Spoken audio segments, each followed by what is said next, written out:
Welcome to the Real Estate Show. From buying to selling and everything in between. Rochester's home for everything real estate. And now, your hosts from the Anthony Butera team of Keller Williams Realty, Greater Rochester. It's Anthony Butera and Jason Mancuso.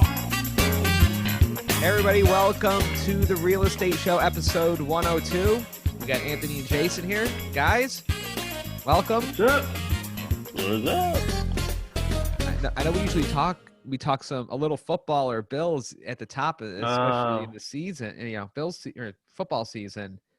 But you guys, Bills are officially terrible again. Wait, what do you mean? They won last time, right? Against the Jets? Dude, we were talking this morning. You're doing your thing. This is like hedging your bet. No. You're hedging your bet. Okay. You're fine. We could circle back. You watch. Mark my words. This is the week. We lose to the Patriots, and they make their run, and they win the AFC East. Nope. Bills by 20 this week. We shouldn't even have won last week. See, I don't against the worst team in the league. I don't watch. But the games. You knew they were bound to have a sloppy run. They got that out of the way. 2 losses, a sloppy win over the Jets. Now they're all right, Herman Edwards. We were who we thought we were. No, that was wasn't that Herman Edwards? Else. That was somebody else. You play to win the game. Yeah. I don't watch the games, but I do watch like Twitter feeds, and just seeing the depression set in for all the Twitter sports people whenever the Bills game is on is great. Yeah, I'm on the Bills. My Cowboys are terrible, so that's all I got. It's the Bills. Me and Jason play each other in fantasy this weekend. I'm making moves. Mm-hmm. Mm-hmm. See, I'm in a fantasy league with Shane that works with you, and I gave him my $15, and I don't think I've even looked at it. I don't even think I've downloaded the app, so they can split the $15, I guess. Awesome. Yes. Well, speaking of the Bills, we have some Bills real estate news. So Buffalo Bills cornerback. Tre'Davious White. He was getting So what's the story? He's getting a house, but then he's like trying to buy a house, but now he's being sued for buying the house. Yeah. So it's actually, the Keller Williams office in Buffalo, it was their listing. And in essence, they sold the house, right? They had an accepted offer. Well, the offer was not attorney approved yet. And I mean, we'll preface this with, and we'll talk more about it, but until your contract is attorney approved, it's no contract. It's worth as much as the paper that it's written on. And what happened was these people come in, they had an accepted offer, and Tre'Davious White wanted the house. And without the attorney approval, they send an offer in, and the sellers decided to accept the new offer, which I'm sure was a strong offer. It was probably cash. And from what I understand, they did offer the first party first right of refusal to match, in which they declined. And the rest is kind of history. But these buyers are extremely upset. Yeah, so we shared, there was an article, I'm assuming it was Buffalo News yesterday, and we shared it on our page, just because, interesting tie to our passion for football and real estate. So, essentially, the article, I want to say, it wasn't the article that was poorly written. The attorney that was quoted in the article, who was an independent party to the whole transaction, or multiple transactions, as far as I understand, I think he was given the consumer base, pretty poor advice in terms of, stating from an attorney standpoint that, if you have a signed contract, like, that's what matters. And unfortunately, it's never fun when you have to go down this road. But in this event where this family had the first accepted offer with these sellers, and then this football player comes in and trumps their offer, and offers more before an attorney approval is issued from both parties, the original contract isn't fully ratified until that point. Yep. If the seller's attorney approved the first offer and then Tre'Davious White comes in and offers, there's really nothing that can be done from there, unless the sellers want to breach the contract, and then they're more liable to open themselves up to a lawsuit that's probably could go through. Yeah. This attorney, and they're not in breach of contract. They're exercising their contract because it clearly states by doing what they did. And I mean, we're going off this article, so we may not have all the context to it, but I guess the topic that we wanted to address with this is really, it's so important we walk our buyers and our sellers through this, that technically there's a 3-day period after both parties, buyer and seller, agree to accept an offer and be under contract to purchase or sell a home, that both parties need to have their attorney approve the contract in written form. Once that's done, then you have an accepted offer. Up until that point, we try not to necessarily freak people out, but the reality is we've had it happen more than once that really it's kind of the cold feet card.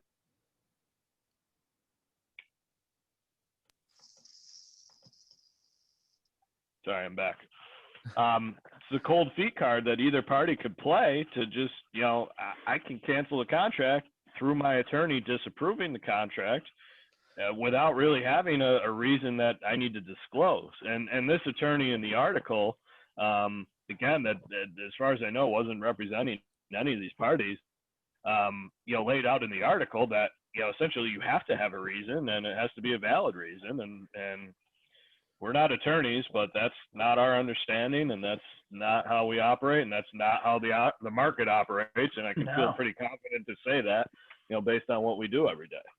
And it's attorney-client privileged information. They don't have to disclose any of that, and he shouldn't disclose what the reason was, other than the fact that they have the right to accept another offer, and they did.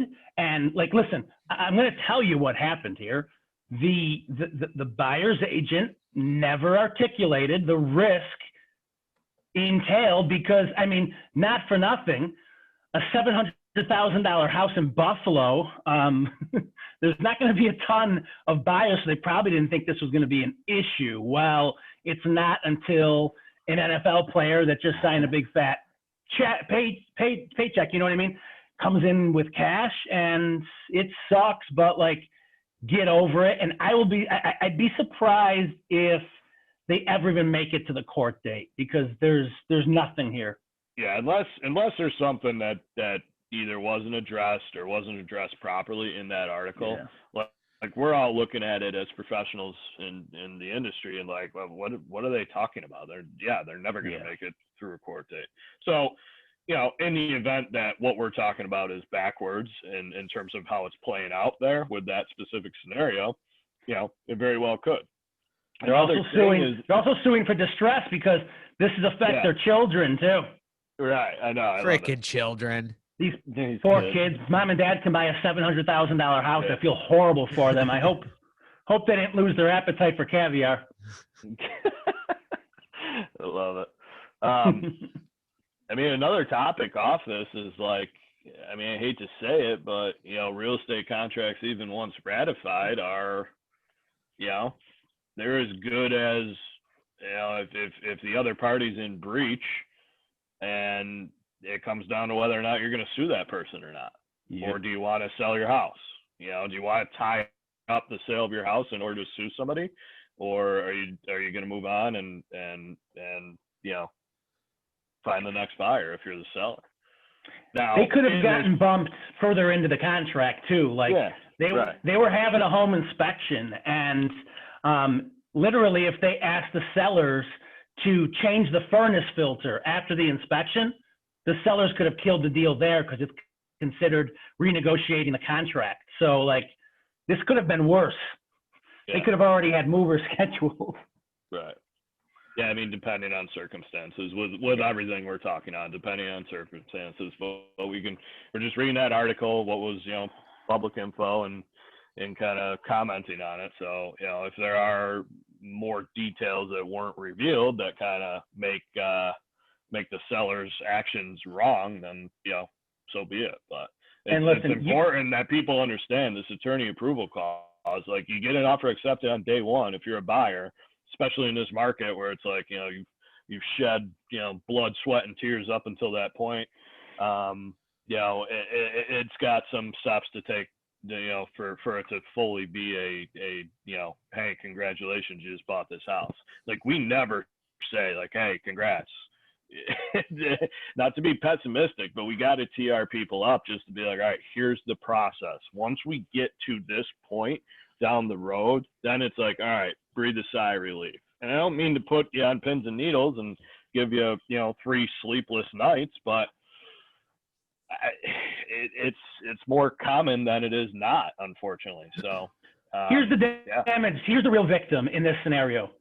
This poor husband who works his ass off, that now has to listen to the stay-at-home mom about how he let their dream home slip from underneath them, and don't look at me. And guess what, Bobby? The undercarriage is closed for 3 months now. That's the victim. That's the case here. Hey, and the kids. Well, yeah. And the kids. The kids. Yeah. Rachel's going to skip soccer practice now. She can't even get dressed. You let this happen. Yeah. I knew we should have gone with my cousin for our attorney. Yeah. That's good old Tre'Davious just ruining families. This is what they do, right? They just, ruin Western New York families since. What if this is why they've been losing? It's the stress. The stress over this, coming into the locker room. Yeah. Now this is all, get this cleared up, get them winning again. Yeah. I mean, it'll be interesting to see how this actually plays out, because, this was, I think it was like a $750,000 house. Yeah. Something like that. So, there's some financial power in play. It'll be interesting to see if, people are actually suing each other. Maybe they have the means to, and maybe they take it, steps farther than we think it should. But stay tuned. Got some drama in Western New York. I'm sure a few tickets to this Sunday's game will smooth things over.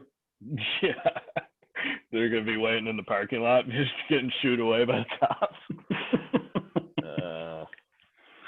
What are you gonna do? Bills can't catch a break, but I'm on them, man.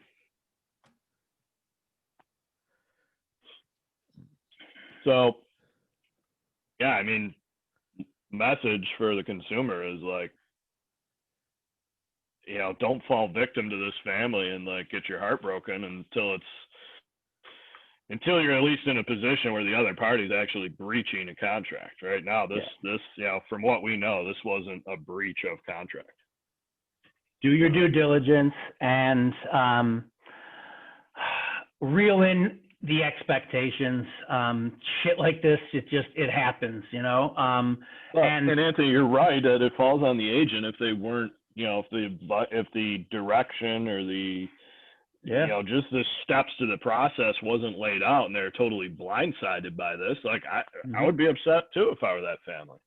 That's why you got to, most consumers, like, they don't know what goes into a real estate transaction. So how would they know that that's a thing unless it's told to them? And as a list, you've been through it before, so. And as a list agent, like, listen, I hate this, by the way. I feel that the moment the contract is signed and accepted, like, you should honor that. And we're legally bound to present any and all offers. Even if it was the week of closing and someone has done an offer, we're legally bound to present it, right? So take the agent out of the equation. Believe me, the agent's not looking to muddy up the waters.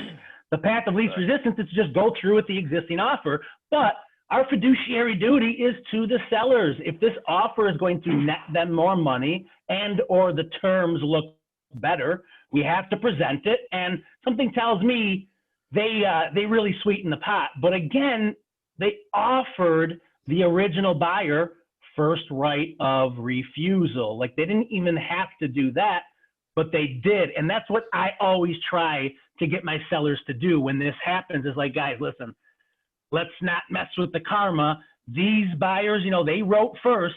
Let's at least allow them first right of refusal to match the current offer. And that usually mitigates it, but not in this case. There's a scorned Karen. Yeah, I mean, you make a good point. Like, there's really nothing more that I hate in this business than, like, even when we're representing, the seller, and, like, we have to present an offer that comes in, even if we've accepted one. Having to, like, play that card, it really sucks. But we leave the decision up to the seller and give them the advice, based on our intuition and the facts presented, and that's all we can do. So that's it. Yep. What else going on? Well, I'll tell you. So before we get on this, I was talking to you guys about some nightmares we have with lenders right now. So whether, it's an agent listening or a consumer listening, choosing the right lender is extremely important. I will tell you that I have my personal banking at KeyBank, okay? And they're really great for checking and savings, and I'm sure even investments. With that being said, not that they couldn't do a mortgage, it's not their specialty, okay? So when you are purchasing a home, this is a major life decision. And like the comparison may seem extreme, but by going to a lender like a KeyBank that could do it, but they don't specialize in it, there's a ton of shit that can and will go wrong. And reason being, because they don't specialize in it. If you tore your meniscus, the shoulder surgeon could do the surgery. You're probably going to want to go to the knee surgeon because that's what they do. That's what they specialize in. That's what they do every day. And I say this because time and time again, we're watching banks not properly vetting them. I'm not going to keep beating up on like a KeyBank, but let's just say another lender like that, a big box bank. They're going to have a loan processor or a loan originator maybe in one of the local offices. Then you're going to have an originator that could be in Plano, Texas. You could have an underwriter that's in Sacramento. And when there's issues with this deal, good luck getting a hold of anybody, okay? You're going to want to use a local lender that is originating and processing and underwriting here in Rochester, New York. I say that because if there's an issue and that lender is at number 1 Main Street here in Rochester, like you could physically go there to talk to these people. At a big box lender, a big box bank, you walk into the bank because you're having issues with your mortgage and be like, yeah, I'll give you this 1-800 number. I would try after 3 o'clock on Wednesdays because it's really hard to get through to them. And you know what it's like trying to call customer service or get a hold of anybody these days. It's a nightmare. They exhaust all efforts for us not to call a 1-800 number, right? Yeah. If you'd like to speak to the mortgage department, hit 17. Hi, this is Amy Smith with KeyBank. Unfortunately, I'm away from my desk and I should be returning roughly around 2025. That's what you're going to get. So you need local people, and just know as a buyer, we're in a competitive market. I will, not because there's anything in it for me, but I will advise my sellers to take a little bit less money with a proven lender who issues pre-quals by doing the proper vetting, by getting some pay stubs, by looking at tax returns. We're not going to find out 30 days in that, you know what, they said they made this much, and they said last year they made this much, and like they were working at the time, and like that's the shit that happens. They're going a lot off your word. Like if your credit score is okay, the rest are going to assume is okay. And now 30 days in, the deal's dead. I've got deals with this right now that's happening, and come to find out, loan officer didn't do their due diligence, and now they're not willing to fall on their sword because nobody's good at taking blame for shit these days. And it's extremely frustrating. So again, listen to what I said. We would accept less money with a better lender, okay? The extreme comparison of knee surgeon, shoulder surgeon, everyone always says, get a second opinion. If you're approved with one of these big box lenders, get a second opinion. Our lender that we send most of our business to, they'll give you a $100 Visa gift card to get that second opinion. So take the $100 and find out you're probably going to get a better rate with better closing costs, and the closing is going to be seamless. Right now, more than ever, the banks are already behind. And when you use a local lender, you can have two attorneys close a transaction. You use a big box bank, their bank is going to send their specific bank attorney to do the closing. Trying to get two attorneys to close in the same day at the same time is already difficult. Add a third one in, it becomes impossible, and there's delays. Are you guys allowed to suggest who to go with, or like, do people come to you first before you're thinking of selling or buying a home, and then you guys can point them in the right direction to get started? I mean, so a lot of times they haven't talked to a lender yet, so we will advise them. We will refer them to our preferred lender, and from there, if they even have been pre-qualified, we'll say, listen, just get a second opinion. Let's see if they could do a little bit better for you, and 99% of the time, they're going to do better for you. And when we explain to the consumer how seamless the experience is going to be here locally compared to, again, the situation I gave earlier where these people are scattered throughout the country. Yeah. You don't know because you don't buy houses enough, but you got to take it from us. We're not telling you that we're not telling you because there's something in it for us, because there's not. We're telling you because we want you to have a successful transaction, because that last week when we're trying to schedule a closing and the experience turns into a nightmare, guess who goes down with that ship? We do, even if we advise them not to. Well, I don't get it.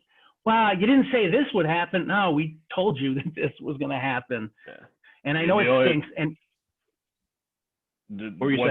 what's in it for us is to get it to the finish line and to keep the consumer happy. Mm-hmm. So, I mean, it's like, the problem is it's just a thing to have kind of, blind loyalty, right? To your, in this instance, to whoever you do your checking account with. And, you've been using them for 20 years and it's been great. And unfortunately, like, it's not to say that whatever example of whatever bank we could come up with is a terrible institution, but I think it's a great analogy to use the shoulder surgeon to do your knee surgery. There's specialists in town that can get it done, and it's a matter of like, the best way to think about it is like, why would you do something to shoot yourself in the foot? We know how competitive it is out there for buyers, so you're putting yourself at a disadvantage by using whatever bank outside of the top tier banks that everybody knows, in the marketplace that we're in, everybody knows. And as Anthony said, like, we're not steering, but we're just we have to tell the sellers of the risk, and we experience the risk daily, and we have a fiduciary to let them know, hey, here's what's happening, versus here's a bank that's stamping their name on it, and we can come to you with confidence. So it's like, as a buyer, you have a better chance of getting your offer accepted. And then once you do have an offer accepted, why wouldn't you want to have a better experience? So it's just kind of obvious. And we're bringing it up today because there seems to be a decent disconnect within the marketplace, pretty consistently around this topic. You want to go to a mortgage broker. The 100% of their business is mortgages, or even if it's 90% of their business, like that's what they do every day. You also want to go to a real estate attorney. I know your Uncle Fred is a general practitioner and he's really good at estates and wills. And yes, could he do a closing? Of course he could, but you don't want him to. I don't care if it's free. Pay $500 for someone that does this every day, that's going to order the title work in time, going to order the survey in time. Like, listen, a gynecologist could stop a nosebleed, but their fingers are going to stink and you're going to regret it. I gotta have that tattoo. Yeah. Where is it? Grab him by the nosebleed, Mark. I think that's gonna wind up in my kid's homework one day. What's the usual situation? Do people usually come in and talk to you already having talked to their bank, or I'd say it's 50-50. Some of them having. Yeah, and then it's also just, like I mentioned, the blind loyalty factor. I think that's the biggest thing. Of like, well, I've been using this bank for years, and I'm gonna go with them. Mm-hmm. Yep. Yeah. Cool. Well, you can check out AnthonyButerraTeam.com and subscribe to the podcast there, and find us on Facebook and Apple Podcasts.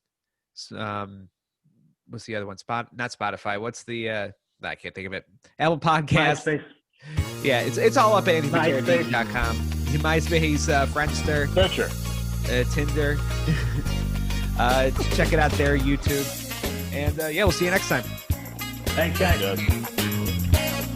Thanks for listening to The Real Estate Show. Find us on Facebook, iTunes, Stitcher, and YouTube. If you're looking to sell or buy, talk to the Anthony Butera team of Keller Williams Realty, Greater Rochester. Visit AnthonyButerraTeam.com.